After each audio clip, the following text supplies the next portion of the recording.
네, 안녕하세요. 안녕하세요. 네, 만나서 반갑습니다. 혹시 저희가 누군지 아시나요? 네. 네, 저는 이번 학기 한국어 교육 실습의 그 운영을 담당할 박기선이라고 합니다. 여러분 만나서 반갑습니다. 네. 자, 오늘 이 한국어 교육 실습 이제 오리엔테이션을 시작하려고 하는데요. 이 자리에 오시기까지 많은 절차들이 있었는데 여러분들 굉장히 어려우셨죠? 네, 쉽지 않은 절차를 무사히 통과하시고 이제 이 자리에 오신 여러분들을 환영합니다. 그리고 이제 곧 이제 월요일부터죠. 월요일부터 한국어 교육 실습 교과목이 이제 열리는데요. 이 열려서 그 닫히는 날은 언제일까요?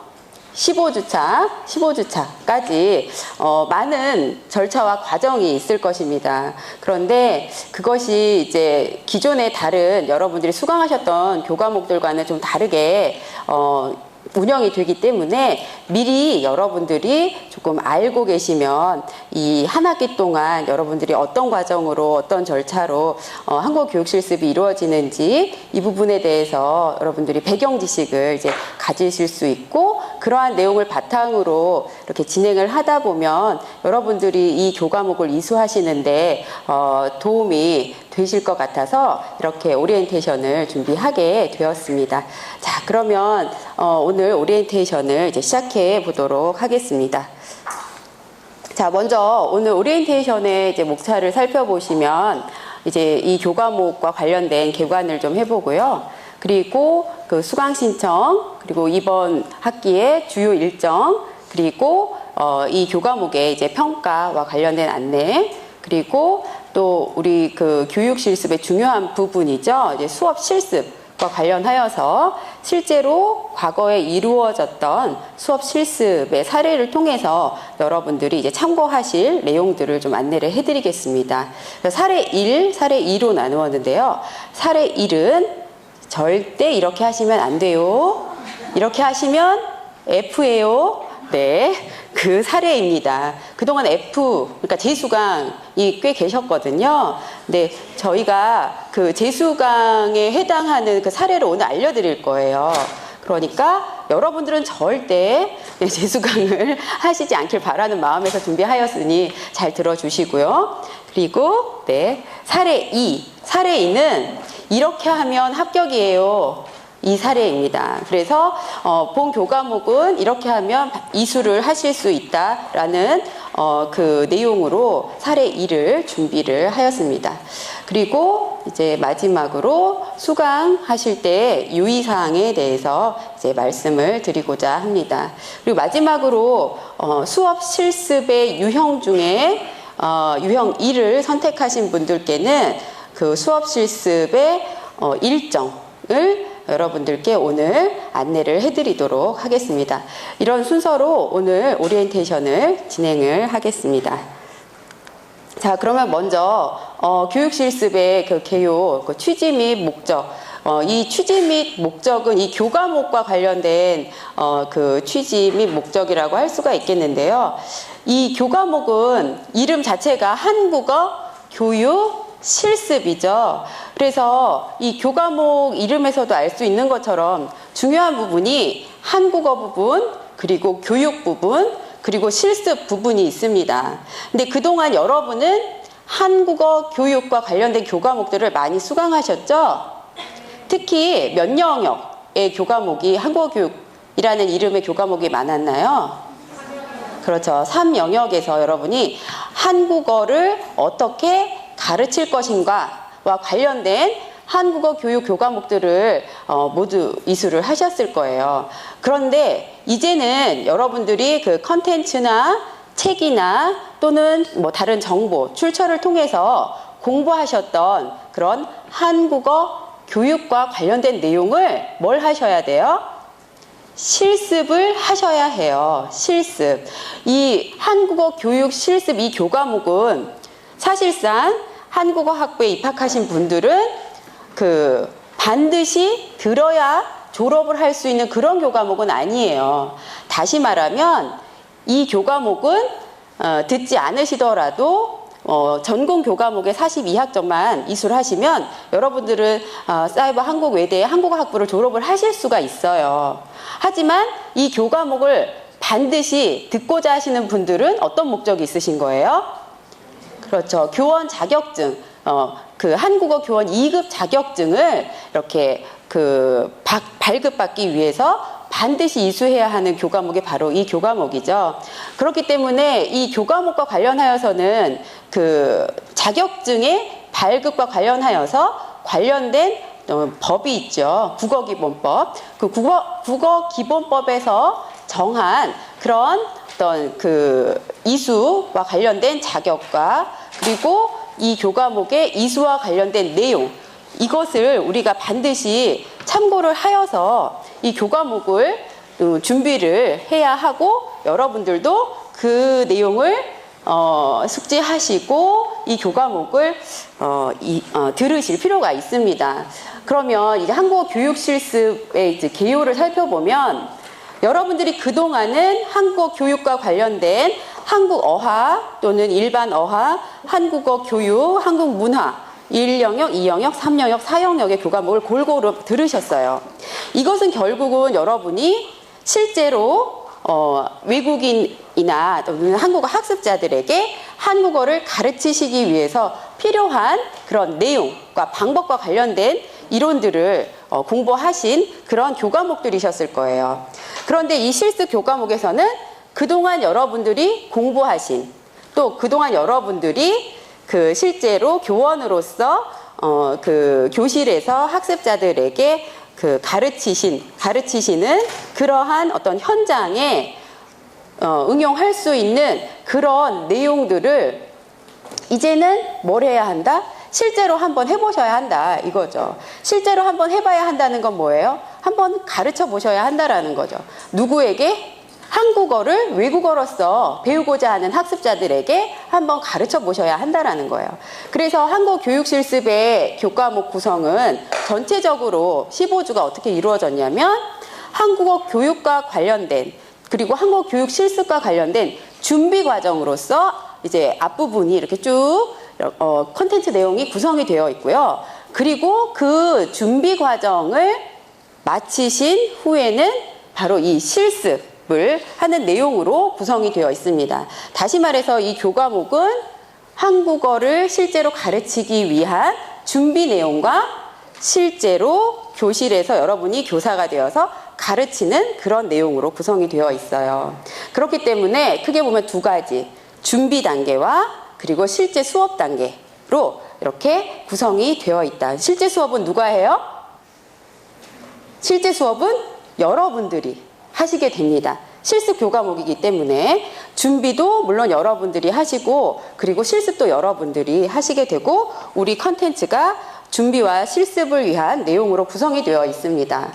그래서 한국어 교육 실습의 이 실습 부분은 반드시 여러분들이 가르치는 내용이 반드시 그 과정 안에 들어가야 합니다. 그렇기 때문에 이 교육 실습을 이수하기 위해서는 여러분들이 수업 실습을 하는 건 필수 사항이에요.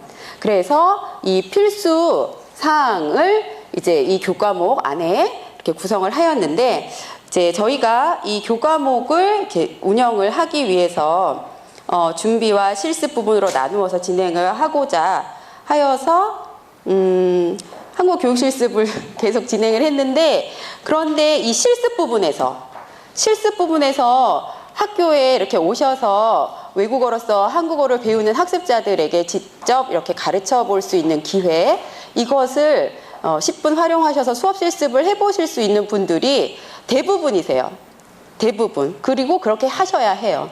그런데 그것을 못 하시는 분들이 계세요. 어떠한 사유로 해외에 거주하시는 분들 같은 경우에 이제 한국에 여기 외대까지 사이버 외대까지 오셔서 못 하시는 분들도 계시고 이래서 그런 분들에 한해서 이 수업 실습을 이제 대체할 수 있는 그런 내용으로 수업 실습 유형 2를 또 준비를 하였었습니다.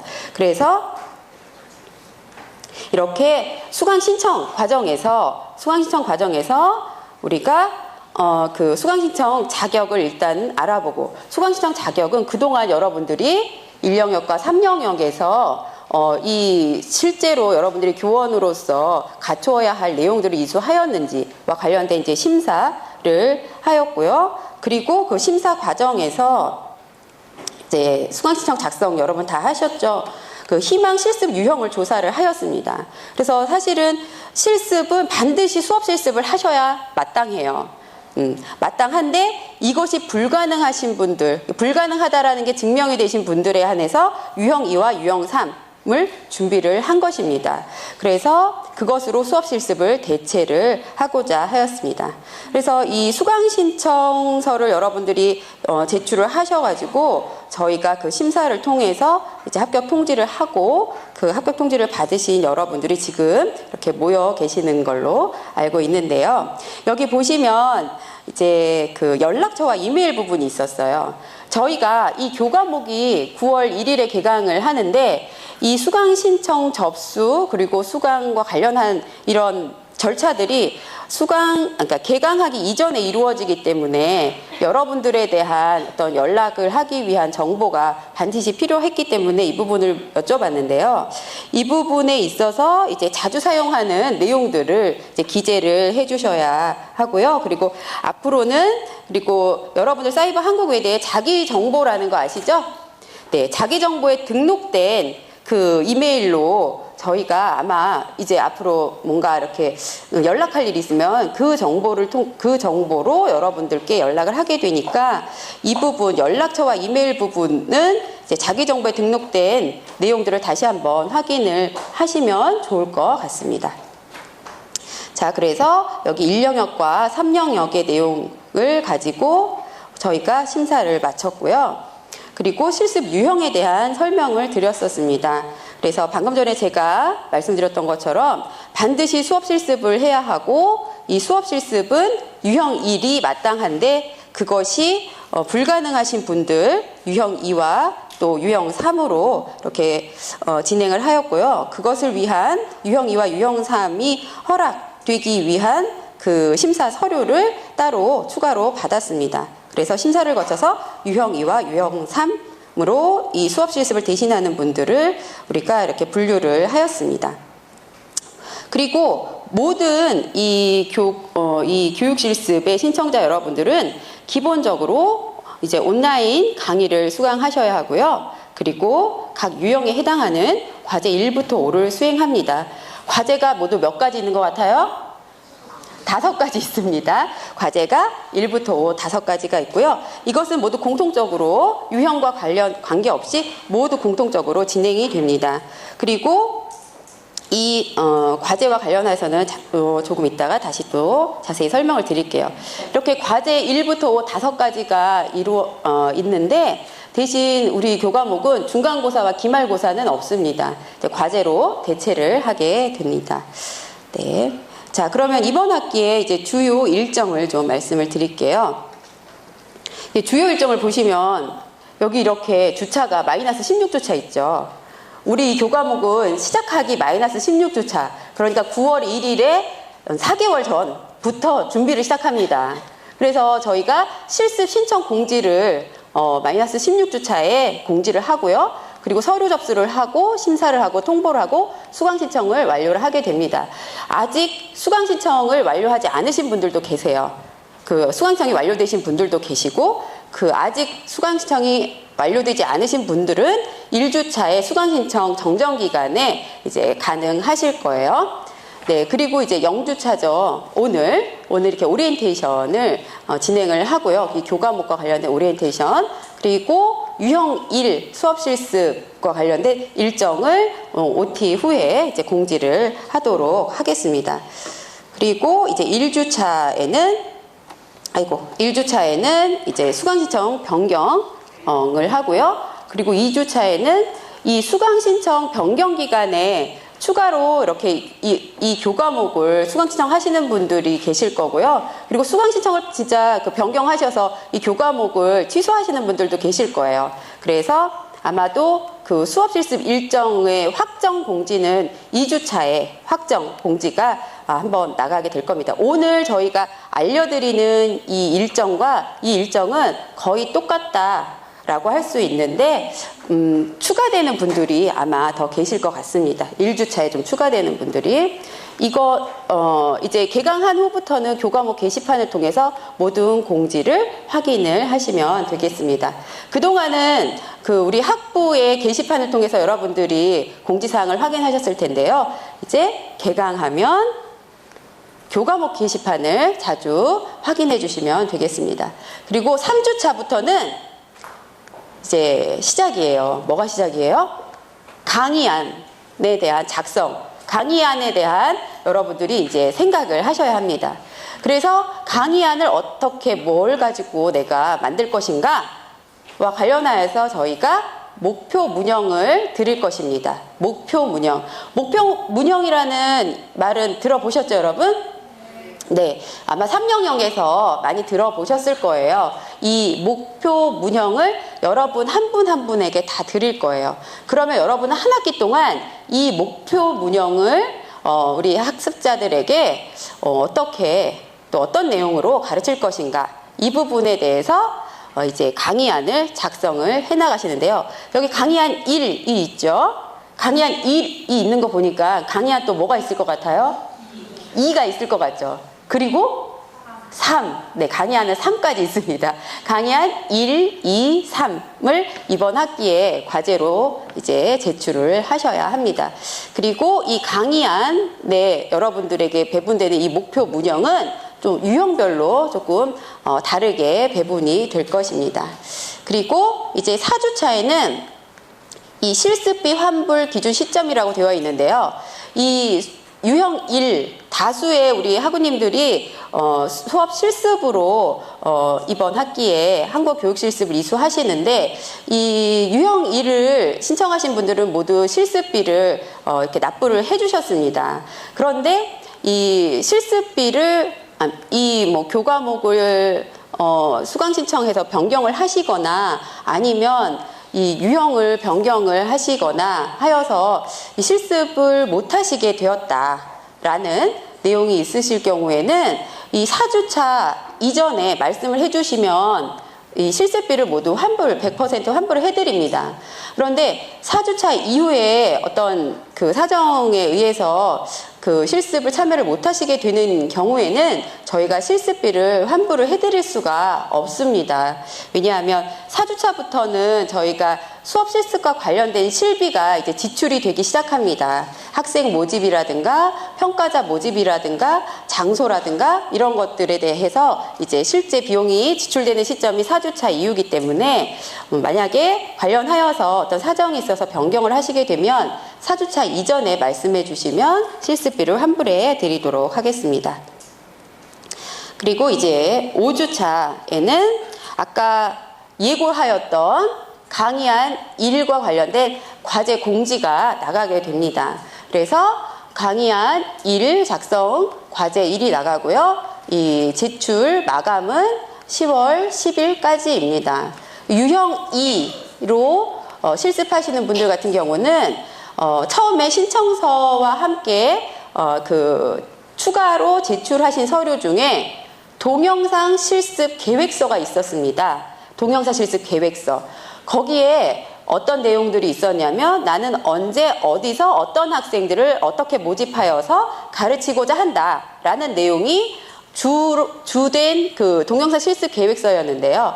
이것이 이제 계획하였던 시점과 이 시점에서 6주차, 7주차, 8주차 이 시점에서 어떻게 지금 이루어지고 있는지 경과보고 첫 번째 것을 함께 제출을 하셔야 합니다. 왜냐하면 동영상 실습을 계획하신 분들 중에는 중간에 그 이러한 계획 없이 진행을 하시다가 그 마지막 그 보고서를 제출해야 되는 시점에 아직도 동영상 실습을 못했다. 어떻게 하면 좋냐라는 문의를 많이 하셨습니다. 그러니까 계획 없이 이렇게 진행을 하다 보니까 그런 일들이 벌어졌기 때문에 이번 학기부터는 동영상 실습을 하시는 분들은 이 신청서 작성 시점에서 내셨던 계획서가 어떻게 진행이 되고 있는지를 강의안 1, 2, 3 제출하실 때 함께 제출을 하여 주시고 거기에 대한 피드백을 받으시면 좋을 것 같습니다. 그래서 강의안을 작성을 하셔서 제출을 하시면 그러면 저희가 10월 20일부터 강의안 1에 대한 이렇게 피드백을 여러분들이 보실 수 있도록 이렇게 피드백을 해드리게 됩니다. 그리고 이 강의안은 샘플 강의안 양식에 준하여 작성을 해야 합니다. 그래서 저희가 이 강의안 샘플을 그 공지 또 공지사항이나 여러분들이 보실 수 있는 게시판에 다 올려드릴 거예요. 이 강의안 형식이 굉장히 중요한데요. 강의안 형식은 기관마다 조금씩 다릅니다. 그런데 우리 학교에서 지금 우리 대학에서 진행하고 있는 강의안 양식은 저희가 제시한 이 양식이 있으니까 그 수업 단계별로 어떻게 진행할 것인지 그 부분을 작성을 해주시면 됩니다. 그래서 평가할 때 강의안 양식이 다를 경우에 감점이 됩니다. 그러니까 저희가 제시한 강의안 양식으로 반드시 작성을 해주셔야 합니다. 그 다음에 이제 어제 중간고사는 과제 2로 대체를 한다라고 하였는데 과제 2는 강의안 2입니다. 강의안 2는 여러분들이 강의안 2를 작성하신 후에 이제 피드백을 드리면 어떤 부분은 수정을 하여야 합니다. 이러한 피드백을 드리면 그 그 피드백 내용을 확인하시고 수정한 내용으로 다시 작성한 강의안이 강의안 2가 됩니다. 그래서 이 피드백 내용이 반드시 반영이 되어야 합니다. 어떤 분들은 피드백을 드렸는데도 전혀 반영이 안 되고 다시 같은 내용으로 강의안 2를 제출하시는 분들이 계세요. 그러면 그 부분에 대해서는 감점을 받으실 수밖에 없습니다. 그러니까 그 피드백 내용을 보시고 좀 이렇게 더 공부를 하신 후에 강의안 2를 작성하셔서 제출을 해주시면 되겠습니다. 역시 강의안 2를 제출을 하실 때 동영상 실습 계획 경과보고 2를 유형 2에 해당하시는 학우님들은 함께 제출을 해주셔야 합니다. 그리고 이 강의안 2에 대해서도 피드백을 드리고요. 이 피드백은 11월 10일부터 여러분이 확인이 가능합니다. 네, 다음은 이제 9주차. 9주차에는 그 수업 내용이 초급 수업 참관 수업이 있습니다. 그래서 동영상 컨텐츠로 수업 참관을 하세요. 그러면 수업 참관을 하신 다음에 이 수업 참관에 대한 참관록을 쓰시고 그리고 이것을 이제 제출을 해주셔야 합니다. 이것이 과제 3이에요. 그래서 초급 수업을 어떻게 하는지 이 부분에 대해서 무엇을 중점적으로 봐야 하는지 지침을 드리니까요. 그것에 준해서 이 참관록을 작성하시면 됩니다. 참관록도 역시 참관록 양식을 여러분께 드릴 거예요. 그러니까 이 참관록 양식에 준해서 작성을 하셔야 합니다.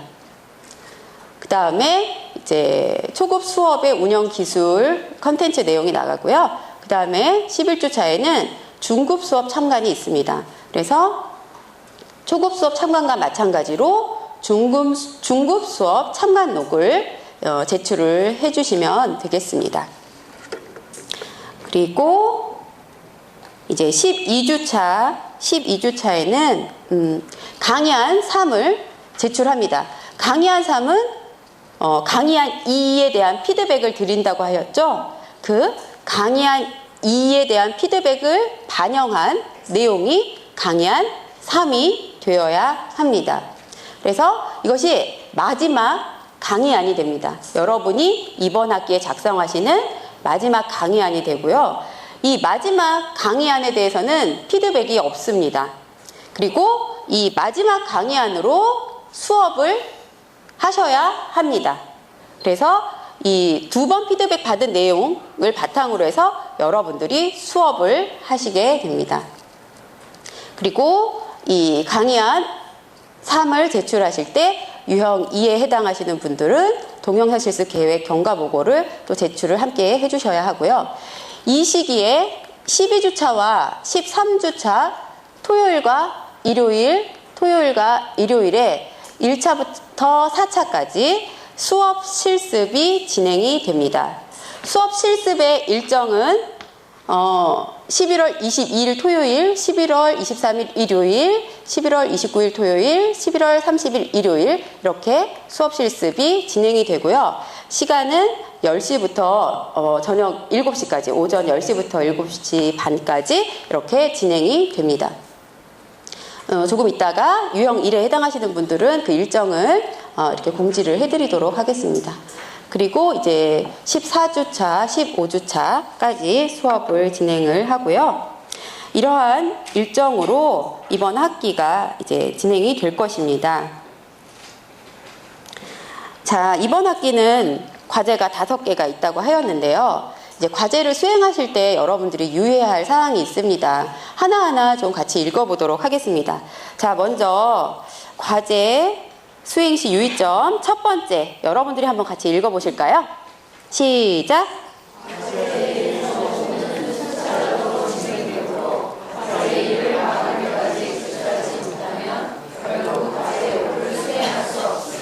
자, 그러니까 과제 1부터 5는 아까도 말했지만 강의안과 관련된, 그러니까 수업을 위한 준비로서 강의안 작성이 그 과제 중에 3가지 과제를 차지하고요. 그리고 수업 참관이 2가지가 있었어요.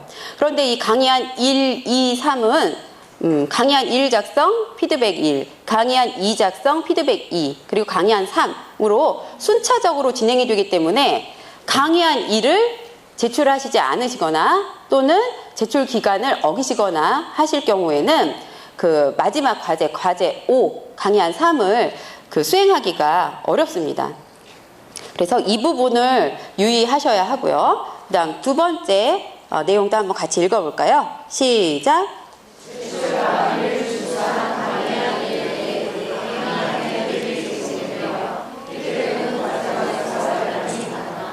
네, 그 제출 마감일을 앞서서 안내를 해드렸는데요. 이 과제 제출 마감일을 준수한 강의안 1과 2에 대해 이제 강의안 피드백이 나갑니다. 그리고 이 피드백은 여러분들의 과제방에서 이제 확인을 하실 수가 있습니다.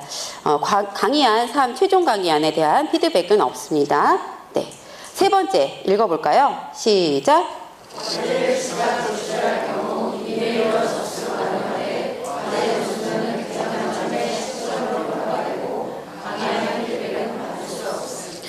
자, 여기서 중요한 건 뭘까요? 이제 100점 만점에 10점이 중요한 것이 아니라 그 과제 제출 마감일을 준수하는 것이 얼마나 중요한가, 이걸 알 수 있죠. 그래서 과제를 수행할 때는 일정을 잘 지켜야 한다라는 거. 그래서 일정을 반드시 그 공지사항을 통해서 잘 확인하시고 반드시 그 일정을 지켜서 과제를 그 수행을 해주시면 되겠습니다. 자, 그리고 아까 그 안내하였던 유형 1 신청자의 실습비 환불과 관련하여서는 아까 설명을 참고를 하시면 되겠습니다. 자, 이제는 평가 항목에 대해서 말씀을 드리겠습니다. 제 평가 항목이 과제 1부터 과제 5까지 이렇게 있는데요. 과제 1은 강의안 1, 그리고 유형 2는 강의안 1과 동영상 실습 계획 경과 보고서가 있습니다. 그리고 평가 비율이 15%고요. 강의안 2가 과제 2인데요. 역시 유형 2는 동영상 실습 계획 경과 보고서 함께 제출해 주셔야 하고 비율이 15%입니다. 그리고 참관록 초급과 참관록 중급이 과제 3, 4이고요. 비율이 5%씩입니다. 그리고 과제 5가 강의안 3, 그리고 유형 2는 동영상 실습 계획 경과 보고서, 이게 3번째 것이 되겠죠. 여기까지는 이제 공통 과제이고요. 그리고 플러스 유형별 수업 실습 과제가 있습니다. 유형별이라는 건 유형 1, 2, 3. 대부분이 유형 1이고요. 유형 2와 3은 그 유형 1을 대체하는 수업 과제가 따로 제공이 됩니다. 그래서 그것에 대한 과제 제출을 말하죠. 이 부분 과제 5가 50%를 차지합니다. 그래서 그 앞에 1에서 4까지를 잘 수행하셨더라도 과제 5를 그 50%이기 때문에 그 제대로 수행을 하지 못했을 경우에는 이 과제 5부분, 강의안 3과 유형별 수업 실습 과제 이 부분에서 이제 낙제가 나올 수도 있습니다. 그래서 이 부분 여러분들 중에 이제 유형 1을 선택하신 분은 수업 실습이 되겠고요. 유형 2를 선택하신 분들은 동영상 실습 영상이 되겠고요. 유형 3을 선택하신 분들은 별도의 대체 과제가 되겠는데요. 이 부분이 굉장히 중요하다고 할 수가 있겠습니다. 그리고 이제 참여도가 이제 5%이고요. 그리고 진도가 5%. 이렇게 해서 이제 100%가 되겠습니다. 모든 과제는 제시한 문서 양식이 있는데요. 이 양식에 맞게 작성을 하셔야 합니다. 강의안과 참관록 양식을 제공을 하니까요. 그 양식에 맞게 작성을 해주시기 바랍니다. 자, 다음은 여러분들이 이제 한 학기 동안 이제 생각하셔야 할 목표 문형인데요. 이 목표 문형은 출처가 세종 한국어입니다. 세종 한국어. 이 세종 한국어는 세종학당 재단에서 만든 한국어 교재입니다. 전 세계에 이제 보급되고 있는 그런 교재인데요. 우리 대학에서는 이제 우리 교과목 이수와 관련하여서 세종 한국어를 지금 그 주요 텍스트로 삼고 있습니다. 그 이유는 이 교과목을 들으시는 분들이 이제 국내에 계신 분들도 있고 해외에 계신 분들도 많이 계세요. 그런데 이제 교재를 접할 수 있는 그 어떤 그 방법이 제한되어 있는데 그나마 이 교재가 이제 온라인으로도 많이 보급이 되어 있기 때문에 이 교재를 우리가 그 주요 교재로 선택을 하였습니다. 그리고 목표 문형은 지금 몇 개가 제시되어 있어요? 12개가 제시되어 있죠? 그래서 세종 2권 6과부터 세종 4권 7과까지 이렇게 우리가 목표 문형을 일단은 선정을 하였고요. 이 중에서 여러분들께 이 하나의 목표 문형을 드릴 거예요. 그러면 그 하나의 목표 문형에 대해서 이제 연구를 하시고 그리고 그 강의안을 작성을 하시면 되겠습니다. 그래서 목표 문형은 세종 한국어 2에서 4권 여기 네 그리고 3주차에 목표 문형 배분에 대해 공지할 예정입니다. 자, 그러면은 이 목표 문형의 연구를 위해서 여러분들이 참고할 수 있는 이제 교재가 어떤 게 있느냐라고 했을 때 이제 한국어 교재 세종 한국어 1에서 4가 있는데요. 여기는 지금 이 링크로 걸어놓은 이 사이트에서 여러분들이 확인이 가능하세요. 자, 여기 보시면 이게 세종학당 홈페이지예요. 이 홈페이지에 한국어를 배워요. 여기에 이제 들어가시면 한국어 학습 교재가 있습니다. 그리고 여기에 1권부터 4권까지가 공개되어 있어요. 세종 한국어는 지금 8권까지 시중에는 나와 있는데요. 온라인 콘텐츠로 공개된 건 1권부터 4권까지예요. 그렇기 때문에 만약에 여러분에게 주어진 목표 문형이 세종 4다, 4에 있는 목표 문형이다 라고 한다면 여러분들의 목표 문형뿐만이 아니라 앞에 1, 2, 3에 어떤 내용이 있는지도 살펴보셔야겠죠. 선수학습 내용이 무엇인지를 알아야 하니까요. 그죠? 그래서 이 사이트를 여러분들이 참고를 하시는 게 좋습니다. 지금 공개되어 있는 사이트가 국립국어원하고 세종학당 재단인데요. 국립국어원도 공개가 되어 있긴 한데 1권과 2권만 지금 공개가 되어 있어요. 그러니까 세종학당 재단을 참고를 하시면 되고 여기를 들어가시는 방법은 여러분들이 이제 회원을 가입하시면 되는데 회원 가입은 간단합니다. 여러분들이 아이디하고 비번으로 들어가시면 되는데 그거를 설정하셔서 누구나 회원 가입이 가능하니까요. 세종학당 재단에 들어가셔서 회원 등록을 하시고 이 페이지를 보시면 됩니다. 자, 그러면은 이 책을 한번 볼게요. 세종 한국어 1인데요. 아마 네, 여기 책이 여기 있어요. 네. 이게 세종한국어 1, 그래서 지금 보니까 192쪽까지 나와 있는 것 같고요. 이렇게 옆으로 가면 이제 한 페이지 한 페이지 이렇게 힘차게 넘어갑니다. 이렇게 힘차게 넘어가죠. 그래서 단어음 구성도 나오고 예비편이라고 해서 1권은 한글 자모가 들어 있습니다. 자, 그래서 한글 자모와 관련된 내용이 쭉 있고요.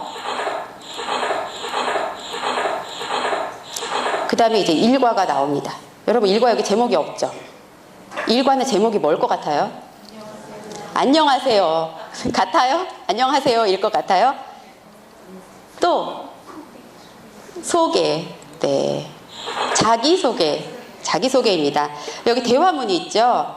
여러분들이 목표 문형을 확인하실 때 이 책을 통해서 확인하시는데요. 일단 이 단원의 제목을 일단 확인하셔야 돼요. 그리고 학습 목표를 확인하시고요. 그리고 여기에 나오는 내용들이 그러니까 어휘가 어떤 어휘가 나오는지 확인하셔야 되고요. 그리고 문법이 여기 나와요. 문법. 우리가 가르쳐야 될 목표 문형이거든요. 이 부분을 확인하셔야 되고, 그리고 이 문법이 어떻게 사용되고 있는지 이 대화문을 통해서 확인하셔야 합니다. 자, 대화문을 클릭했더니 이렇게 크게 나와요. 자, 수진하고 타완의 대화라는 걸 알 수 있죠. 한번 읽어볼게요. 자, 남자분들이 타완, 여자분들이 수진 한번 읽어보겠습니다. 시작. 안녕하세요. 태국 사람이에요? 네, 잘 읽으셨어요. 진짜 태국 사람 같아요. 네, 그렇죠? 네, 그래서 지금 이렇게 간단한 대화인데 여기에서 우리가 목표 문형, 아까 목표 문형 혹시 보셨나요? 목표 문형이 뭐였어요? 못 보셨죠? 네, 여기 보면 문법이 나와요. 이 목표 문형이 뭐였어요? 그렇죠. 아까 그 대화문에서 이에요 예요가 이렇게 쓰이는구나 라는 거를 잘 보여준다라고 할 수 있어요. 그래서 여러분들이 목표 문형에 대한 이해를 하시기 위해서 이 교재를 보실 때 이 목표 문형의 형태를 보시고 이 목표 문형에 대한 설명, 명사 뒤에 붙어서 서술이나 물음을 나타낸다. 이런 설명을 참고를 하시고 예문을 보시고 그리고 이 이에요 예요가 어떻게 실제 대화에서 사용되는지 이 부분을 참고를 하시면 됩니다. 그래서 세종학당 교재를 통해서 이렇게 확인하시면 되고요. 그 다음에 한 장 더 넘겨볼게요. 여기 이제 연습이 나와요. 또 연습. 그 간단하게 대화 연습을 어떻게 하고 있는지 그리고 또 확장 연습이나 활용 연습은 어떻게 하고 있는지에 대한 이해가 나오고 있어요. 참고만 하셔야 돼요. 여기 있는 내용은 그대로 하시면 안 돼요. 그대로 하시면 안 돼요. 특히 이 부분 문법 이따가도 제가 말씀드릴 텐데 지금 이 교재의 1과였죠. 세종 1권의 1과는 어떤 학생이 배울까요? 초급 학생. 자음과 모음을 겨우 알고 읽을 줄 아는 학생이에요. 그런데 첫 번째 목표 문형이 이에요 예요였어요. 그런데 선생님이 이제 가르치려고 설명을 봤더니 명사 뒤에 붙어서 서술이나 물음을 나타낸다라는 걸 봤어요. 그래서 선생님이 이제 공부를 하셨으니까 이런 학생들에게 이 내용을 이제 전달하시는 거죠. 이에요 예요는 명사 뒤에 붙여서 서술이나 물음을 나타내는 거예요. 알았죠? 이렇게 가르치는 거예요. 그러면 이해를 할까요? 못하죠. 그래서 제가 지금 하는 말씀은 여기 책에 나와 있는 건 여러분들이 참고만 하시면 돼요. 교사용이에요. 교사용이기 때문에 여러분들은 아셔야 해요. 하지만 이 내용을 그대로 학습자들에게 전달을 하면 안 돼요. 그 부분을 항상 염두에 두세요. 교사 말 부분인데요. 어려운 어휘, 여기 굉장히 어려운 어휘가 많이 나오는데 이 문법 용어나 어려운 어휘를 그대로 사용해서 가르치시면 안 돼요. 학습자 수준에 맞지 않기 때문에. 네, 그래서 우리 세종학당 교재를 조금 소개를 해드렸어요. 여러분들이 어떻게 보시면 되는지 알려드렸고요. 네, 그래서 이제 우리 이제 실습 문형, 목표 문형으로 뽑은 이 내용들이 이제 세종 한국어 1권에서 4권까지다라는 말씀을 드렸고요. 전자책으로 국립국어원에도 있어요. 아까 말씀드렸던 것처럼. 근데 여기 보시다시피 이렇게 1권, 2권만 있어요. 전자책은 조금 달라요. 또 앞에 봤던 컨텐츠로 나온 거라 여기는 교재 넘길 때 소리가 안 나네요. 네. 그리고 좀 내용이 달라 보이지만 내용은 같은데 구성이 좀 이렇게 진짜 책이에요. 전자책은. 실제로 우리가 종이책을 보면 종이책하고 똑같아요. 이거는. 그래서 여기 이렇게 자기소개에 나오고요. 내용은 똑같습니다. 아까 여러분들이 함께 읽어보신 그 내용으로 똑같아요. 그래서 참고를 하시면 되겠습니다. 그리고 이제 외환 문법 참고 도서라고 했는데 여러분들이 목표 문형을 공부하실 때 참고할 수 있는 그 대표적인 문법 책이에요. 이 책은 아마도 여러분들이 외국어로서의 한국어 문법론이라는 교과목을 들으셨으면 아마 소개를 받은 적이 있을 거예요. 외국어로서 한국어 문법론은 여러분 다 들으셨나요? 네. 혹시 안 들으신 분은 이번 학기 꼭 들으시면서 네, 목표 문형 연구를 하시면 좋을 것 같습니다. 그리고 네, 이 책은 여러분들이 나중에 한국어를 가르치실 계획이 있으시면 이렇게 구비를 해두시는 게 좋을 것 같습니다. 자, 계속해서 평가 항목에서 이제 강의안의 주요 평가 항목인데요. 이제 강의안 과제가 1부터 3까지 있는데 그때 우리가 강의안을 평가할 때 뭘 주요한 평가 항목으로 삼느냐예요. 여러분이 강의안을 작성해 주시면 일단은 이 단계, 도입, 제시 설명, 연습 활용, 정리 이 단계에 맞는 교수학습 내용과 교수학습 방법으로 지금 여러분들이 작성을 하였느냐 그렇지 않느냐를 볼 겁니다. 이 내용은 여러분들이 이제 이 교과목 개강을 하면 수업 그 컨텐츠 자료에도 강의 컨텐츠에도 계속 나올 거예요. 강의 컨텐츠에도 이 단계별로 무엇을 어떻게 가르쳐야 되는지에 관한 내용들이 들어 있습니다. 그러니까 그 강의 컨텐츠를 들으시면서 여러분들이 학습한 내용 그것이 바로 강의안의 주요 평가 항목이 되기 때문에 여러분들이 그 강의안 작성하실 때 항상 염두에 두셔야 하는데요. 그 중에서 중요한 부분은 교수학습 내용에서는 일단 화제 흥미 유발이라고 하였는데 선생님이 좋아하는 주제가 아니라 학생이 좋아하는 주제로 수업 내용을 구성하실 필요가 있습니다. 그리고 또 중요한 교수학습 내용이 바로 목표 문형이에요. 이 목표 문형을 제시하고 설명하는 부분이 교사가 하여야 할 가장 중요한 교실에서 하여야 할 가장 중요한 부분이기 때문에 이 부분을 강의안에 어떻게 작성하였는지를 볼 텐데요. 이 부분에 반드시 들어가야 할 내용이 1번, 2번, 3번입니다. 목표 문형에 대한 무슨 설명이 들어가야 돼요? 형태 설명이 들어가야 해요. 그리고 의미, 이 형태가 어떤 의미인지 그리고 활용 정보, 그러니까 어떻게 언제 사용이 되는지 이런 부분이 반드시 들어가야 하고요.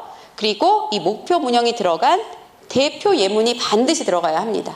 그러니까 제시와 설명 단계에서는 목표 문형에 대해서 학생들에게 어떠한 형태로 어떤 의미로 언제 누구와 보통 사용이 되는지에 대한 활용 정보가 반드시 들어가야 하고 그 목표 문형이 들어간 대표적인 예문을 반드시 제시를 하셔야 합니다.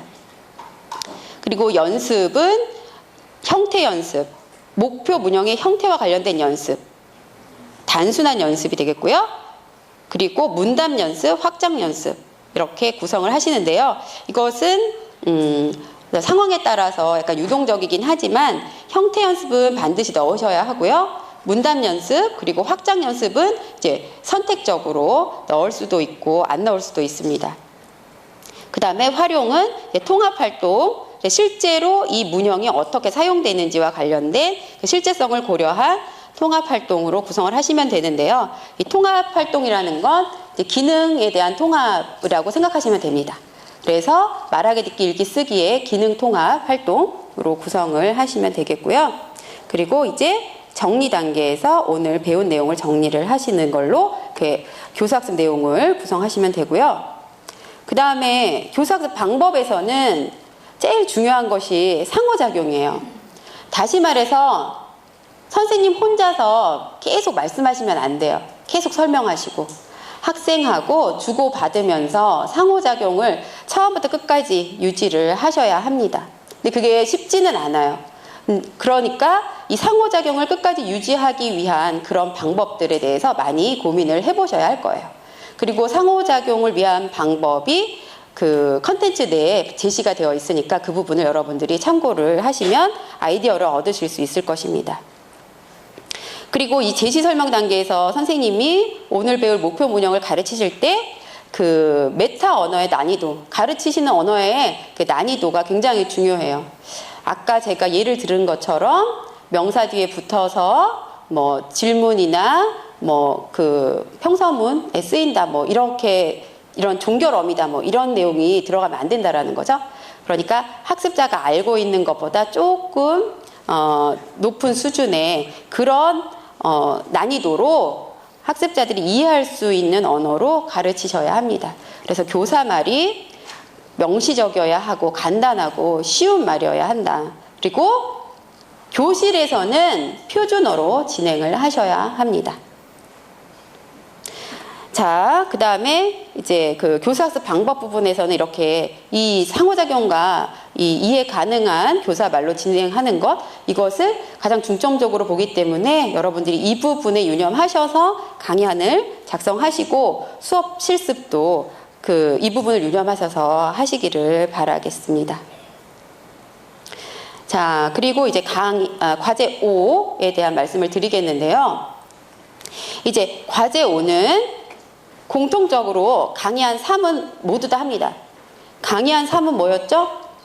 바로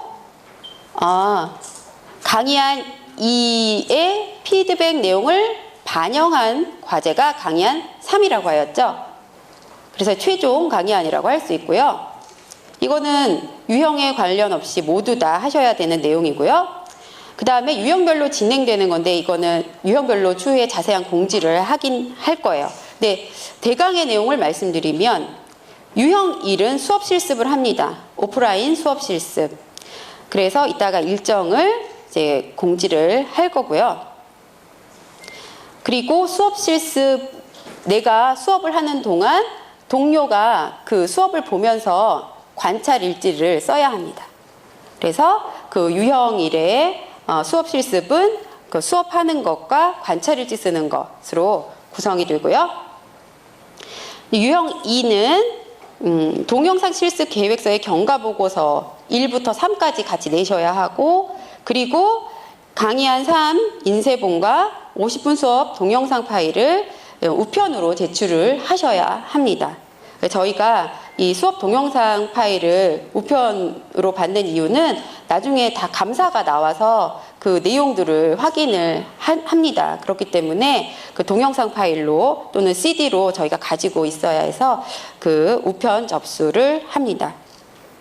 그리고 유형 3은 경력 심사를 하고, 그리고 실습 대체과제 1과 2가 있는데요. 1은 주어진 2개의 문형, 앞으로 이 유형 3에게는 이 강의안 목표 문형 2개가 더 제시가 될 것입니다. 초급에서 하나, 그러니까 세종 1에서 하나, 세종 4권에서 하나. 그래서 이 2개의 목표 문형에 대한 강의안 2개를 다시 작성을 해서 제출을 해야 하는 것이 대체 과제이고요. 또는 현재 재직 중인 그 경력 심사를 받으신 분들은 현재 재직 중인 기간에 수업 관찰 일지를 10회분을 제출을 하셔야 합니다. 그래서 이것이 과제 5의 내용이라고 할 수가 있겠습니다. 다음은 이제 수업 실습 사례와 관련하여서 말씀을 드릴 텐데요. 한 5분 정도 쉬었다가 진행을 하도록 하겠습니다. 네, 5분만 쉴게요. 네. 그죠? 자, 그럼 이어서 이제 수업 실습 사례를 살펴보겠습니다. 이제 그동안 저희가 이 한국 교육 실습을 운영하면서 수업 실습을 여러 차례 진행을 하였는데요. 여러분들의 선배님들이 여러분들께 귀한 이런 자료들을 남겨놓으셨습니다. 그러니까 여러분들이 이 수업 실습 사례를 참고하셔서 여러분들은 부디 잘 이 과정을 이수하시기를 바랍니다. 네. 그러면 사례 1부터 먼저 볼게요. 이렇게 하면 안 돼요. 네. 첫 번째. 같이 읽어볼까요? 시작.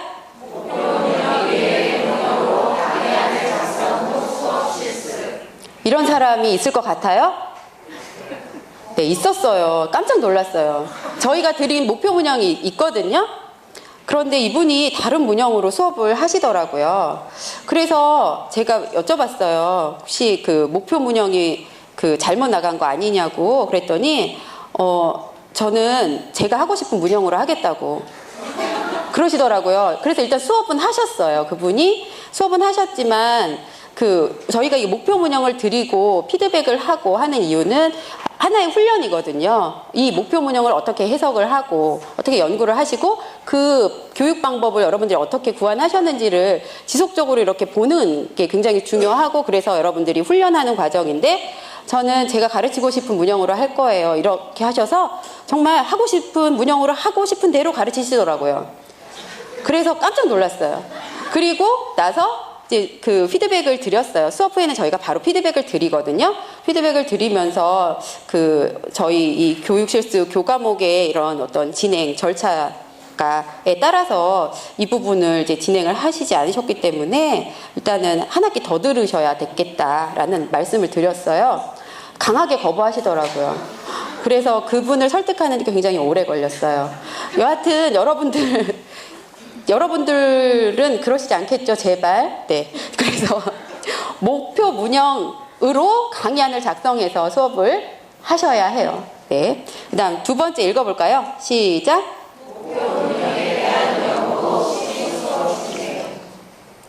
네, 아까 말씀드렸다시피 목표 문형이 나가면 여러분들은 이제 공부를 시작하시겠죠. 그동안 하셨던 들으셨던 내용들을 총동원해서 주어진 목표 문형이 만약에 지만이다 라고 하면 이 지만은 형태가 뭐고 지만이네, 형태는 지만이네. 그러면 저 앞에는 뭐가 오지? 지만 앞에는 뭐가 와요?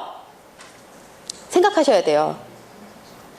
그냥 지만으로 말하진 않잖아요. 지만 적어줘, 지만 좋아, 이렇게 말하진 않잖아요. 지만 앞에 뭐가 오는지 공부하셔야 되는 거죠. 지금 생각 안 나세요? 지만 앞에 뭐가 오는지? 뭐가 와요? 네, 공부하셔야 될 것 같아요. 그리고 이 형태 공부하셔야 되고 그 다음에 의미, 지만의 의미가 무엇인지 공부하셔야겠죠. 지만은 의미가 뭐예요? 네? 역접. 네, 아주 어려운 단어, 역접. 네, 우리가 국어 시간에 지만은 역접이라는 의미를 배웠어요. 국어 시간에 문법 용어죠. 절대 사용하시면 안 돼요, 역접. 네. 자, 쉬운 말로 하면 반대예요. 그거 반대는 1번 의미예요, 1번 의미. 지만은 공부하시면 아시겠지만 저게 역접이고 반대 같지만 그건 1번 의미고요. 2번, 3번 의미들이 있어요. 공부하면 나와요. 안 하면 역접만 나와요. 그런데 이제 공부가 부족하다는 게 어디서 드러나냐면 지난 학기에 지만이 목표 문형이 있었어요. 이번 학기에 제가 뺐어요. 왜냐하면 너무 공부를 안 하셔가지고 지만을 가지고 수업을 하시는데 이제 지만은 학생들에게 반대예요 이렇게 가르치셨어요. 근데 예문들이 나왔어요. 근데 예문이 오늘은 날씨가 춥지만 저는 미니스커트를 입었어요. 이 문장 맞아요? 맞죠? 문장은 맞아요. 근데 여기서 지만이 반대냐? 또 이럴 때도 쓰더라고요. 아빠는 짜장면을 먹고 엄마는 라면을 먹었어요. 엄마는 짜장면을 먹었지만 아빠는 라면을 먹었어요. 제가 지금 무슨 말 했는지 아시겠어요? 이때도 지만을 쓸 수 있어요. 근데 그때는 지만이 반대인가요? 네, 잘 생각해보세요. 이게 뭔지. 그리고 또 지만은 그러니까 우리가 생각하는 반대라는 의미로 가르치실 거면 반대가 명확하게 드러나는 그런 예문을 제시를 해야 해요. 그쵸? 뭐 예를 들면 뭐 엄마는 키가 작지만 아빠는 키가 커요. 그럼 키가 반대잖아요. 크다 작다 이렇게 명확하게 반대가 드러나는 거 가지고 예문을 계속 들으셔야 하는데 뭐 지만이 여러 가지 의미가 있는데 그 예문들을 막 뒤죽박죽 다 쓰시는 거예요. 그거는 공부가 부족했다라는 거죠. 근데 그 부분을 유의하셔야 돼요. 지만이 쉬워 보이지만 쉽지가 않더라고요. 지난 학기에 여러분들이 이렇게 강의하시는 거 보니까. 자, 그 부분 의미에 대해서 공부하셔야 되고, 그리고 활용 정보, 이제 지만을 언제, 어디서, 어떻게 사용하는지. 여러분, 지만 같은 경우는 일단 우리가 말할 때 많이 사용하냐? 아니면 글을 쓸 때 많이 사용하냐? 이런 부분 생각하셔야겠죠. 지만은 언제 많이 사용해요? 보통 우리가 말할 때 많이 사용하죠. 지만. 반대 의미로 지만을 많이 사용하죠. 근데 글에서는 지만 사용해요? 논문 이런데 사용하지만 그래도 뭐 조금 더 문어체적인 뭐 그러나 뭐뭐 하되 뭐 이런 말들도 문어체에서는 고어투의 그 역접의 의미로도 많이 사용하거든요. 그래서 활용 이런 정보도 여러분들이 공부를 하실 필요가 있고요. 또 하나 얘는 뭐뭐는 n이 뭐예요? 명사예요. 그죠? 명사 하고 또 뭐가 있어요? 동사가 있죠. 동사는 뭐예요? 동사는 명사가 noun의 n이면 동사는 V로 보통 표시를 해요. 그리고 동사는 한국어 동사는 또 동작 동사와 상태 동사로 나눠서 설명을 해요. 상태 동사는 보통 형용사라고 하죠. 그래서 그 줄임말, 그 영어의 약호 이런 것들도 여러분들이 알고 계셔야 돼요. 나중에 이제 그 책을 보시면 그런 내용들이 대학교재 같은 데 많이 나오거든요. 그럼 저기서 는 명사라고 했을 때 저 는이 뭐냐? 는 형태는 는인데 저 는은 뭐예요? 그 의미가 문법적인 의미가 는 n 하면 관형형 어미예요. 그죠? 처음 듣는 거 아니죠? 네, 관형형 어미예요. 관형형 어미. 관형형 어미인데 관형형 어미는 여러 형태가 있거든요. 그쵸? 그 중에서 는 형태는 어떤 제약이 있어요? 그렇죠. 관형형 어미는 과거, 그러니까 동작동사 같은 경우는 과거를 나타낼 때 또는 현재를 나타낼 때 또는 미래를 나타낼 때 이 관형형 어미가 달라져요. 근데 는은 언제 사용하는 거예요? 현재. 그래서 예를 들면 지금 공부하는 사람은 누구예요? 라고 할 때 공부하는, 지금 공부하는 사람. 어제 공부한 사람은 누구예요? 없어요. 뭐 이렇게 되는 거죠. 어제 공부한 이러면 없는 거죠. 그렇죠? 한. 이따가 공부할 사람은 누구예요? 있어요? 여러분 중에? 이따 공부할 사람. 네, 그럴 때 할. 그렇죠? 그래서 한 사람, 하는 사람, 할 사람 이렇게 되는데 는은 어떤 의미가 있는 거예요? 현재. 그리고 뒤에 오는 명사를 이제 수식하는 그런 기능이 있는 거죠. 그것이 의미라고 할 수가 있어요. 그리고 활용. 언제 는을 많이 사용하냐라는 거죠. 는을. 수식어를 많이 사용하는 것은 뭔가 묘사를 하거나 뭔가 명확하게 그 한정을 지을 때, 너는 어떤 사람 좋아해? 라고 할 때, 뭐 하는 사람 좋아해? 라고 할 때, 그냥 사람을 좋아해. 이렇게 말했을 때는, 그러니까 어떤 사람, 뭐 하는 사람, 이렇게 되면서 한정을 짓는 거죠. 그 명사에 대해서. 그러니까 그 활용 정보라는 것은 이게 언제 주로 많이 사용이 되는지, 이런 부분에 대한 공부가 되어야 한다라는 거예요. 그 다음에 읍시다는 여러분 얘가 굉장히 많이 나오고 있어요. 읍시다. 이 읍시다는 저 형태를 보니까 의가 들어가 있네요. 그죠?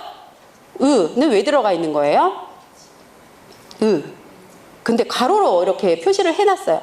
저렇게 괄호로 들어가 있는 거는 써도 되고 안 써도 되는 거죠. 근데 반드시 써야 할 때는 언제예요? 어간이라는 말 아시죠?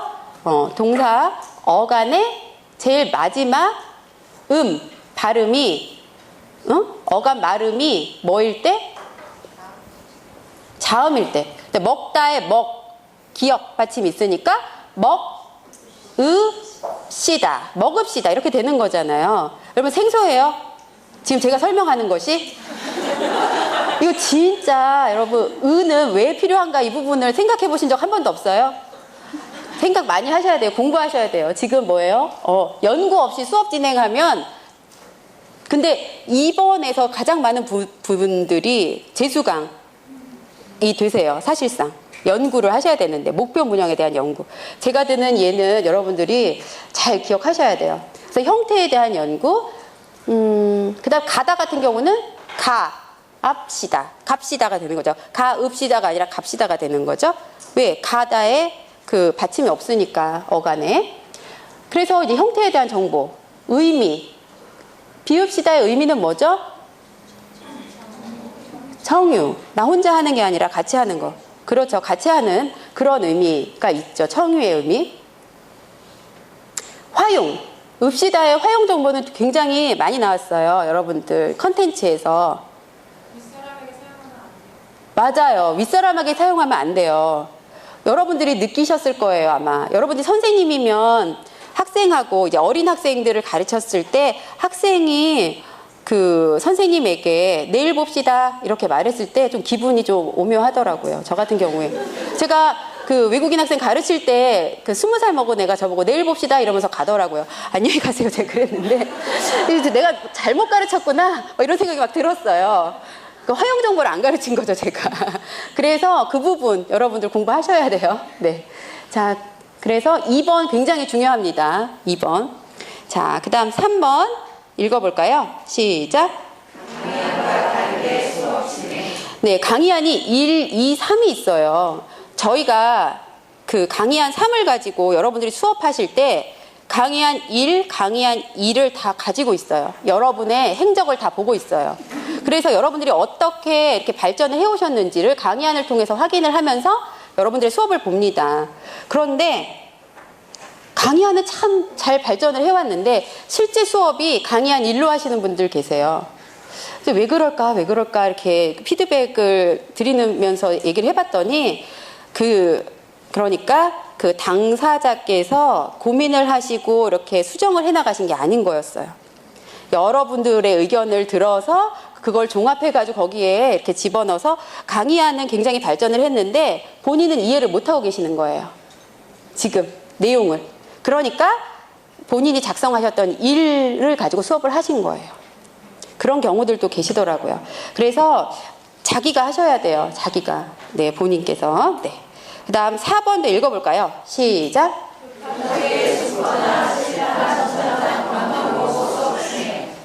네, 이러시는 분 계세요.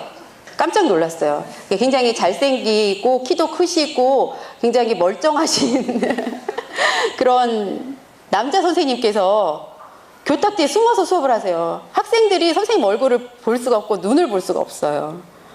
그래서 많이 갖추신 분이 왜 그러실까 그런 생각이 들었고요. 떨려서 그러신 것 같아요. 그죠? 떨리니까 학생들이랑 눈을 못 마주치시고 또 이렇게 계속 칠판을 한번 보시기 시작하더니 계속 칠판만 보시면서 수업을 하시더라고요. 칠판하고 이렇게 둘이. 학생들이 이렇게 계속 그만 보고 있고 이렇게. 그 다음에 천장 이렇게 보시거나 이렇게 사방에 있는 벽만 보고 수업을 진행하시기도 하더라고요. 그리고 막 땀 나셔서 막 땀도 많이 흘리시고 추운 날에도 막 이렇게 수업을 하시면서 네, 얼마나 긴장하고 계신지는 잘 알 것 같은데요. 극복하실 수 있어요, 여러분. 많이 연습하시면 극복하실 수 있어요. 그러니까 좀 이렇게 그 수업 실습하시기 전에 연습 많이 하시면 좋을 것 같아요. 그 다음 5번 읽어볼까요? 시작.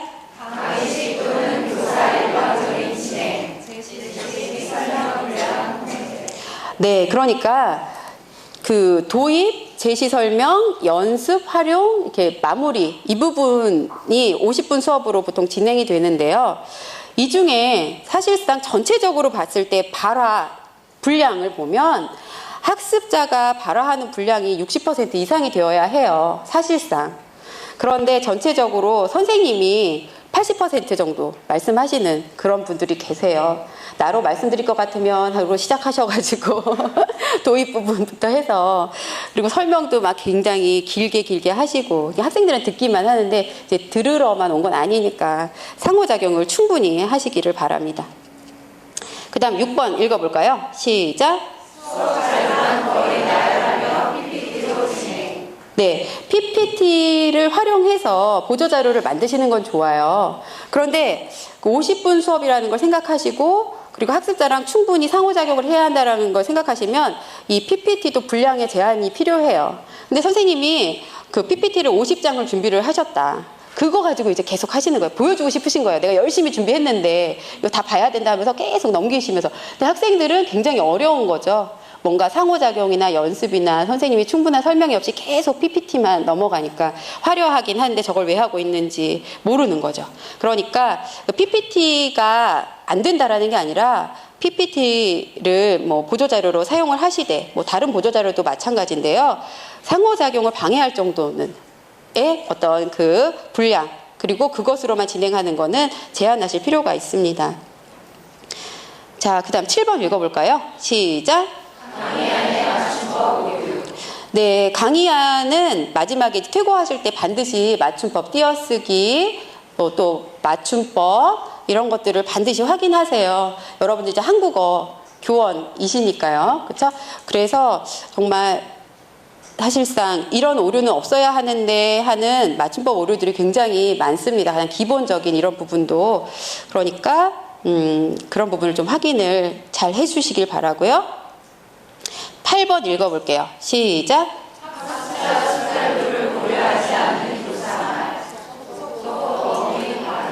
네, 그래서 아까도 제가 말씀드렸다시피 교사 말, 그러니까 선생님의 그 발화 속도 또는 선생님이 사용하시는 그 어휘, 그리고 선생님이 평소에 쓰셨던 그런 발음들, 이런 부분들이 학습자들이 잘 이해를 못하는 경우가 있어요. 아까 제가 간단한 예 들었잖아요. 세종 이래 이에요 예요를 설명을 그 자모를 방금 전에 뗀 학습자들에게 명사 뒤에 붙어서 서술이나 물음을 나타내는 종결어미예요. 아셨죠? 이렇게 가르치면 안 된다라는 거.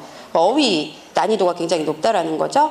그래서 어떻게 하면 이 학습자들이 그 이해할 수 있는 말로 내가 설명할 수 있을까? 일단 여러분 문장이 길어지면 안 돼요. 그래서 가능하면 단문으로 선생님들도 이렇게 사용하시도록 노력을 하실 필요가 있어요. 일단 길어지면 말씀이 길어지고 한 문장이 길어지면 학습자들은 그런 문장 구조 자체를 잘 이해를 할 수가 없어요. 배운 적이 없기 때문에. 그래서 좀 이렇게 그 쉬운 문장 을 사용한다라고 했을 때는 일단 짧게 어떻게 말할까 이런 부분을 또 고려하시면 도움이 될 것 같습니다. 자, 이제 9번 읽어볼까요? 시작.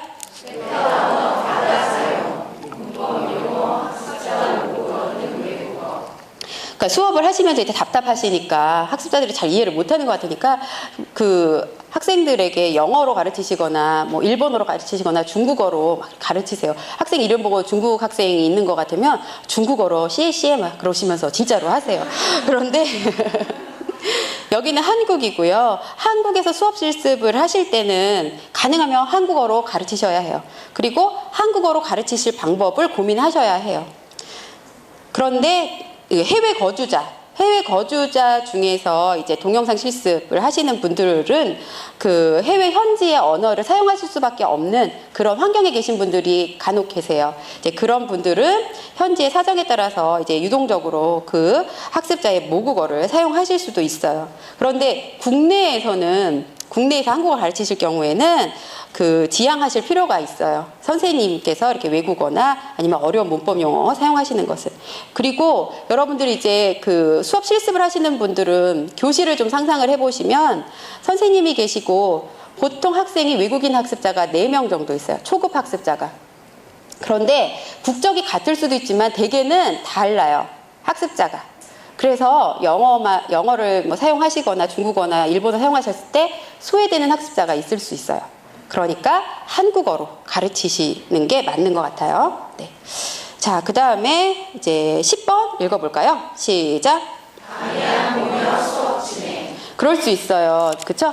이렇게 떨려가지고 강의안을 계속 들고 이렇게 강의안을 들고 수업을 진행하시고 설명할 때 학생들이랑 아이 컨택 해야 된다고 했으니까 이거 이렇게 안고 이렇게 수업하시는 분들도 계세요. 그러다가 학생들한테 뭐 이렇게 짝깔 시키신 다음에 계속 보고 이렇게 그러면 될까요? 안 될까요? 네. 강의안은 반드시 숙지를 하셔야 돼요. 여러분들이 머릿속에 숙지를 하고 그 수업을 하셔야 돼요. 왜? 자, 여러분들이 강의안 보는 사이에 학생들하고 상호작용이 단절이 돼요.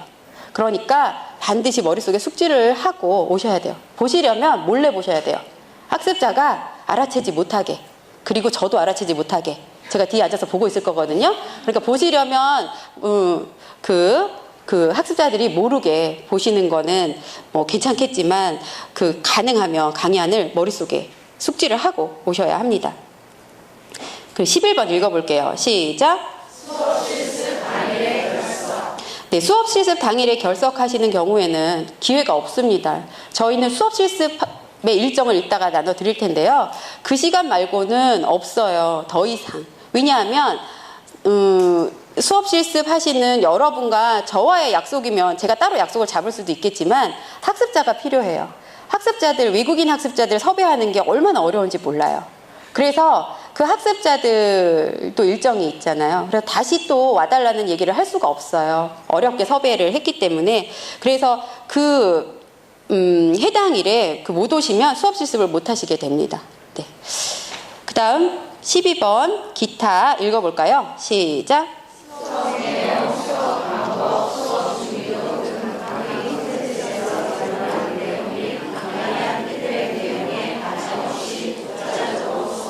네, 이럴 수 있어요. 그러니까 이번 학기 1주차부터 15주차까지 강의 컨텐츠가 여러분에게 제공이 돼서 여러분들이 그걸 들으시죠.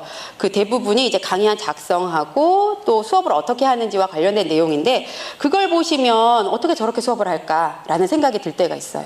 그걸 다 보셨다면 저렇게는 수업을 안 할 텐데, 독자적으로는 수업을 안 하실 텐데.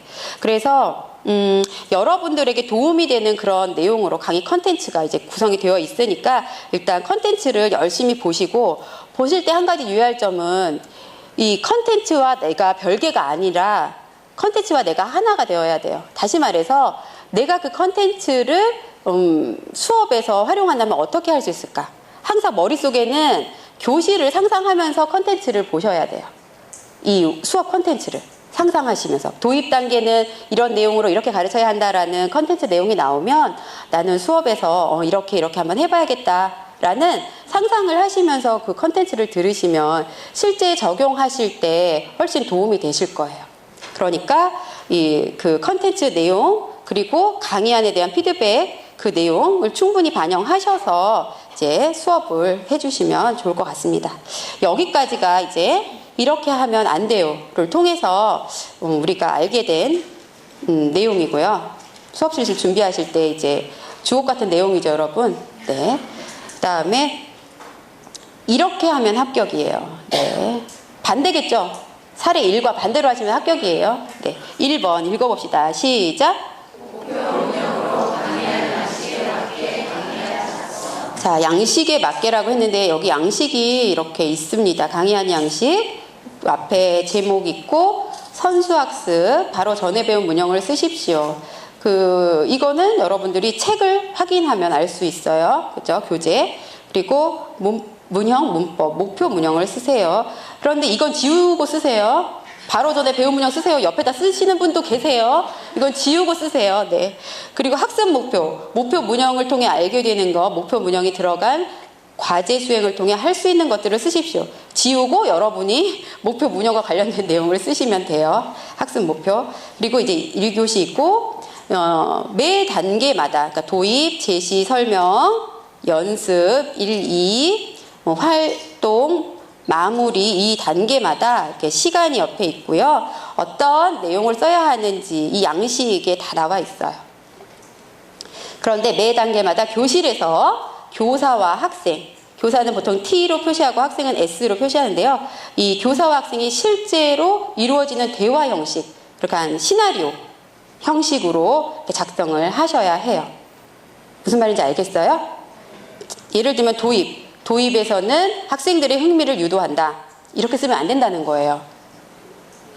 그거는 학생과의 대화 내용이 아니죠.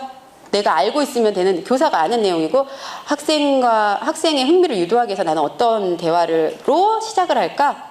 그래서 여러분 안녕하세요. 오늘은 몇 월 며칠이에요? 선생님이 그걸 물어볼 거면 그 내용이 들어가야 돼요. 학생이 오늘은 몇 월 며칠이에요? 아, 그렇군요. 이러면서 그 실제 이루어지는 대화를 쓰셔야 돼요. 아시겠죠? 저 분명히 얘기했어요. 네. 저는 분명히 얘기를 했습니다, 여러분. 네. 자, 그 다음 2번 읽어볼까요? 시작.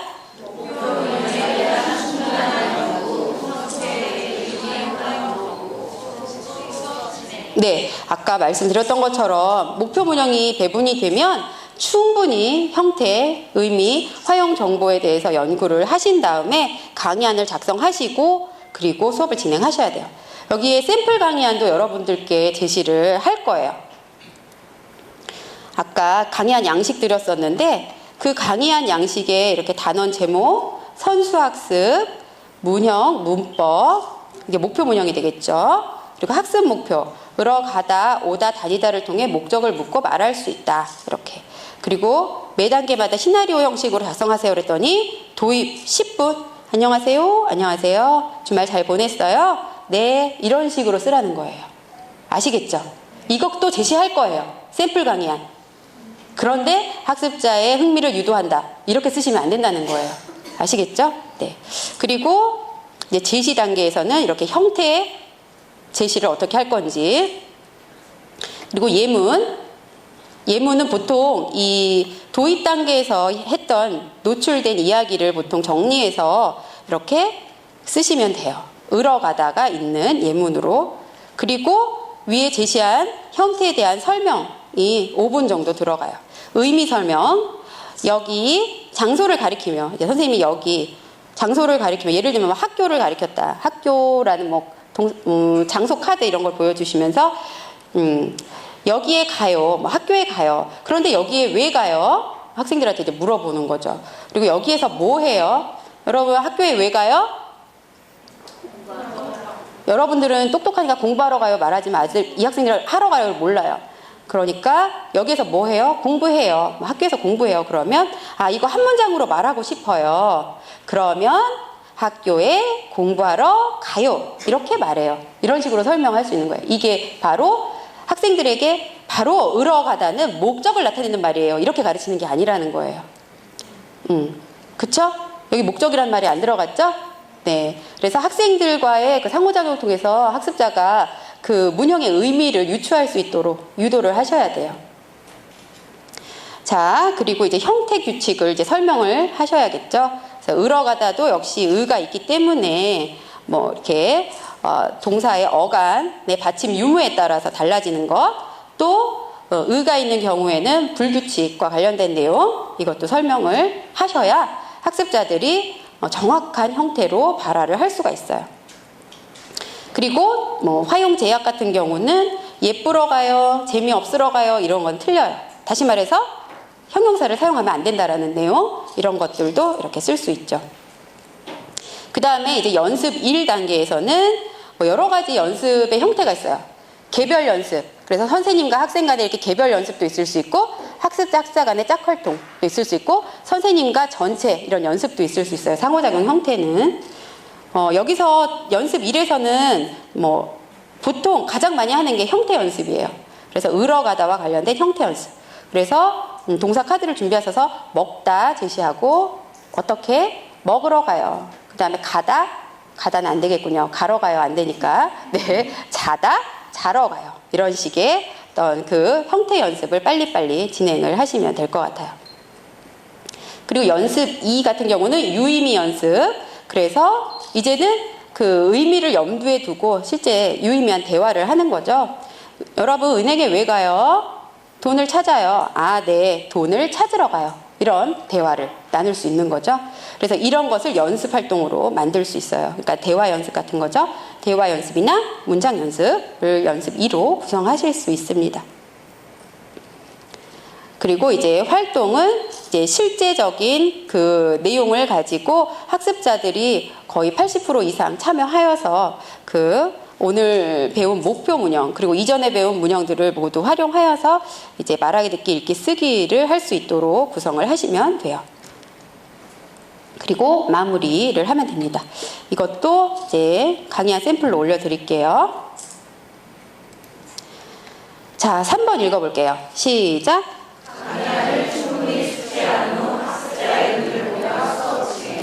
네, 그래야 한다고 했죠. 네, 그 다음 4번 시작.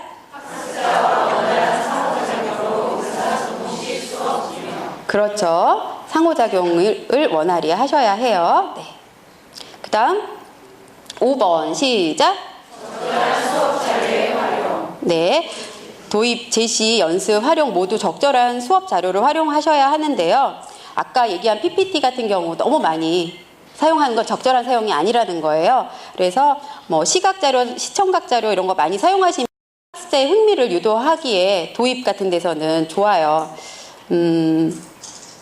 제가 예전에 본 수업 중에 어떤 분이 그 겨울에 이제 수업 실습을 했는데 우리 지금 목표문형에 있는 건지도 모르겠는데요.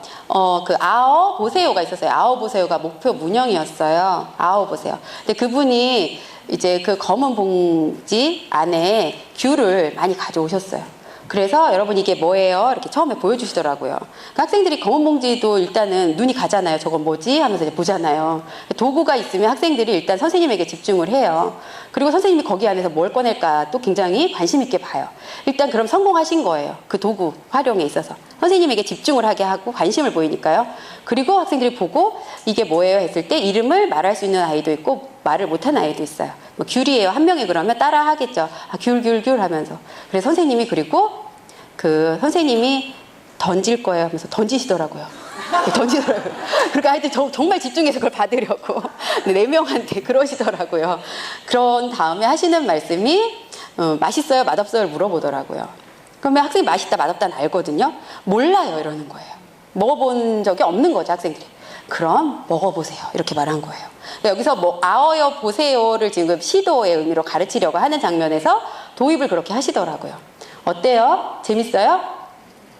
네, 그분에게는 이런 방법을 가르쳐드리지 않았는데 본인이 막 생각하신 거예요. 아어 보세요는 이렇게 가면 학생들이 의미를 잘 이해하겠다. 안 해봤는데 한번 해보는 거. 맛을 모른다니까 안 해본 거잖아요. 그죠? 한번 드셔보세요. 먹어보세요. 하신 거죠. 실제 상황과 같이. 그래서 도구를 잘 사용하시면 좋고요. 그 다음 6번. 자, 볼까요? 시작. 네. 7번. 네, 이건 점점 발전해요. 그래서 강의안 3은 이런 부분이 여러분들이 많이 개선된 강의안을 제출을 해 주시더라고요. 일단 8번.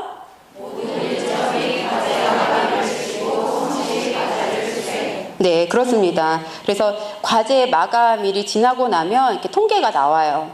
이번에도 이분이 또 안에 A라는 분이 계세요. 이분이 과제 A를 늦게 내셨어요. 근데 사실은 A라는 분이 그 신청서도 좀 늦게 내셨더라고요. 그런 과정을 보면 신청서 좀 늦게 내시고 과제 1도 늦게 내신 분이 과제 2도 늦게 내시고 과제 3도 늦게 내시고 과제 4도 늦게 내시고 과제 5도 늦게 내시고 실습 당일날도 늦게 오시고 네, 그런 경우가 추적이 되더라고요.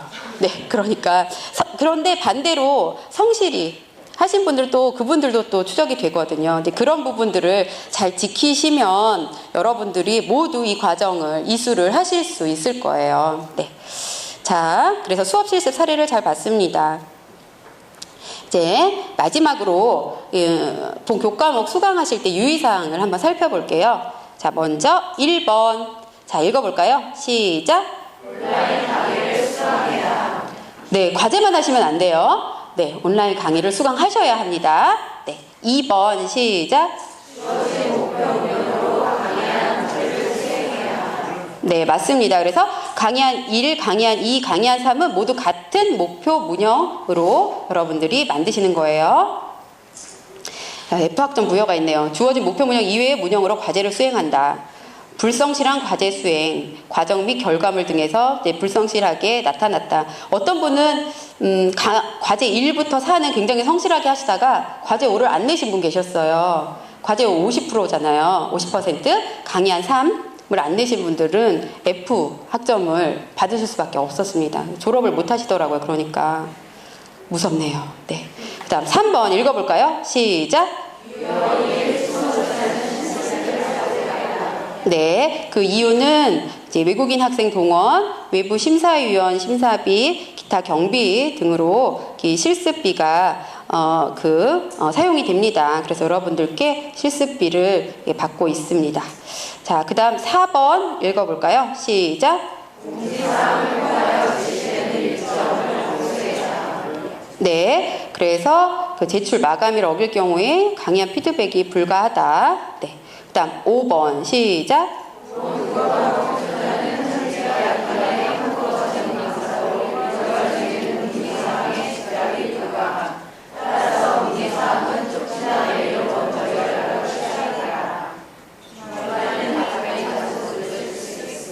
네, 그래서 이제 주말에는 여러분들도 마찬가지시겠지만 특히 일요일 같은 경우에는 일요일에도 이제 급하시니까 과제 제출 마감일 뭐 이런 문의로 연락을 하시는 분들이 계신데 이제 뭐 이렇게 종교 활동 하시는 분들도 많으시고 하니까 그 바로바로 답변이 확인해서 답변하기가 어려운 경우가 있어요. 그래서 지금 이 교과목 튜터 같은 경우는 실습과 관련된 것이기 때문에 현장 경험이 풍부한 경력 강사하세요. 그래서 전임 교원들로 이 튜터가 이루어져 있습니다. 그리고 지금 현재 외대에서 지금 가르치고 계시는 전임 강사분들이세요. 근데 외대의 일정이 보통 9시부터 5시까지는 보통 수업이나 행정 업무를 하고 계세요. 그렇기 때문에 여러분들이 이렇게 문의를 그 시간대에 만약에 하셨다, 유선으로, 그러면 그 뭐 회의를 하시거나 이럴 때 받으실 수 없는 경우가 많이 있습니다. 그런데 이제 컨텐츠 안에 그 게시판에 보시면 쪽지나 메일로 이렇게 여러분들이 문의를 먼저 이렇게 해 놓으시면 반드시 당일에 확인을 하세요. 그리고 여기 튜터분들이 여러분들께 연락을 드리게 되는 그런 절차가 있으니까 여러분들이 먼저 쪽지나 메일로 이렇게 연락을 취하시면 그 후에 튜터분들께 연락을 받으실 수 있습니다. 자, 6번 읽어볼까요? 시작. 네, 이걸 잘 보세요, 여러분. PPT. 좋지 않아요. 여기가 여러분 과제방이거든요. 이제 과제방에 이런 분 계셨어요. 자, 학번 쓰시고 이름 쓰시고 제출일자 그리고 제목은 뭐 강의안이에요. 그런데 여기 있잖아요, 여기다가 강의안을 다 붙이신 거예요. 그래서 이렇게 하시면 안 된다라는 거예요. 여기에는 응답 내용이라는 이 부분에는 아무것도 안 쓰셔도 돼요. 자, 좋아요. 학번, 이름, 강의안 작성 과제 1 이렇게 제목 쓰시고 제출합니다. 응답 내용. 그리고 제출 파일. 이름이 있네. 네. 학번도 있어. 네. 그리고 몇 점인지는 모르겠지만 하여간 네. 파일만 제출하세요. 아시겠죠? 그러니까는 여기에 뭐 이렇게 쓰시면 안 돼요. 붙이시거나. 네.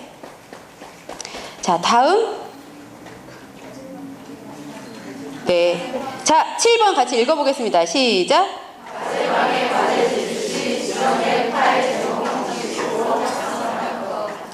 네, 여기도 PPT 볼게요. 과제방에 과제 제출할 때는 파일, 제목 형식대로 여러분 이름, 요거 밑줄, 학번, 밑줄, 과제 1. 그러니까 과제 1, 2, 3, 4, 5 있죠? 그거만 쓰시면 돼요. 홍길동, 학번, 과제 1 이렇게 쓰셔야 돼요. 과제명이에요. 이거를 잘 지켜서 써주시면 감사하겠습니다. 네. 자, 다음은 8번인가요? 네, 8번 읽어볼까요? 시작.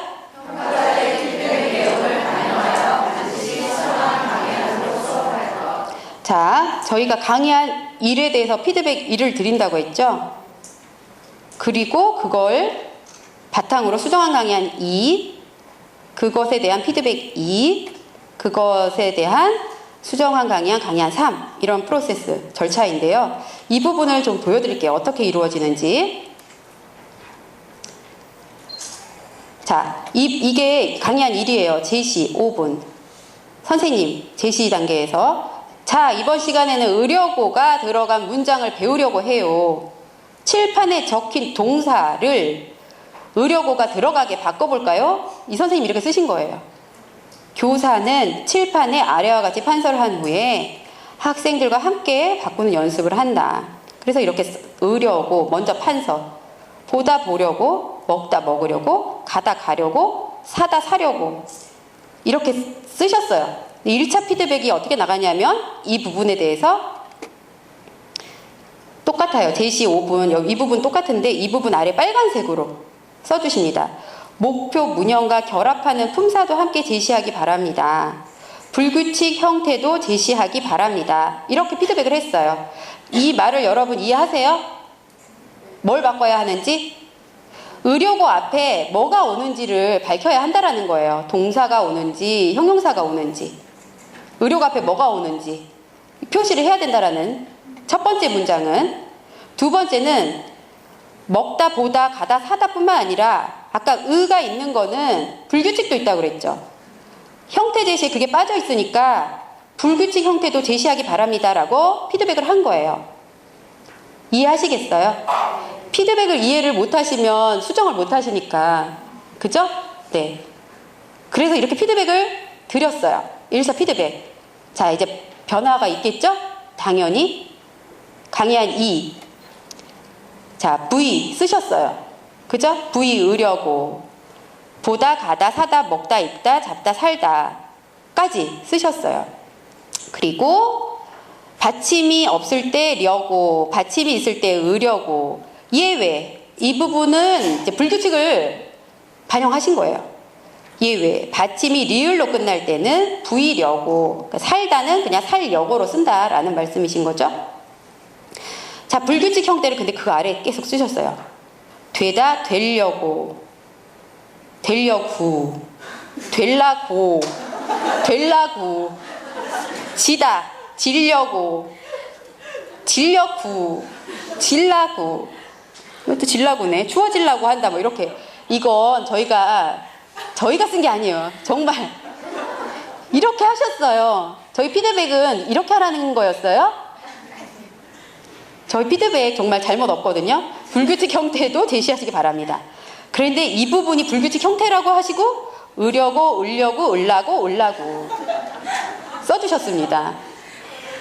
네, 힘들어요. 저희 피드백하고 이런 거 받으면 정말 힘들어요. 그리고 저하고 진정난 교수님 아시죠? 네, 그러면 참 저희 술 한잔 하고 싶어요. 정말. 우리가 지금까지 뭘 했지? 이러시면서. 네. 이러시면 안 돼요, 여러분. 자, 강의한 2가 이랬어요.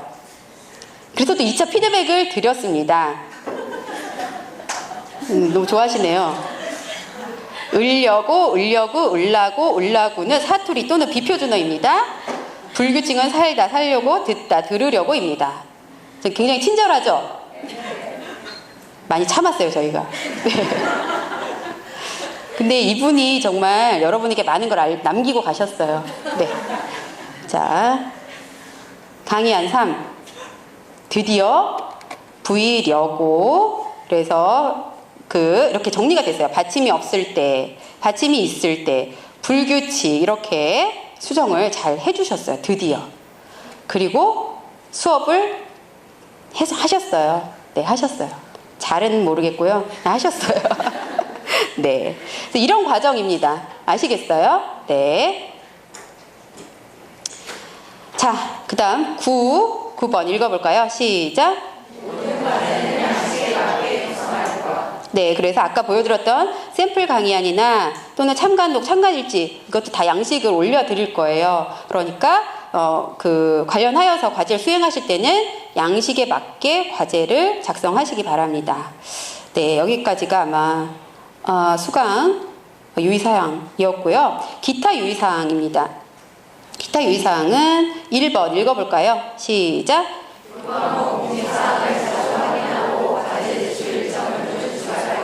네, 제가 오늘 이거 굉장히 많이 반복을 하고 있네요. 네, 그 다음 2번 시작.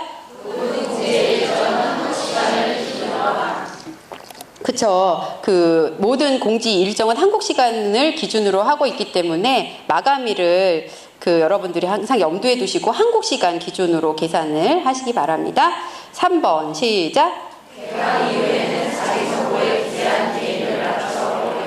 네, 저희가 여러분들이 학교에 등록한 개인 연락처로 연락을 드리니까 이 부분을 반드시 확인하시고 자주 사용하는 번호로 개인 연락처를 등록해 놓으시고요.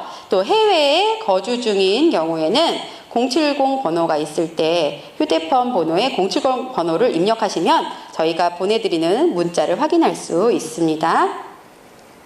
자, 아이고, 그래서 여기까지네요. 여기까지가 우리, 일단은 동영상으로 찍은 한국어 교육실습 오리엔테이션이었습니다. 일단 여기에서 1차 마무리를 하도록 하겠습니다. 수고하셨습니다.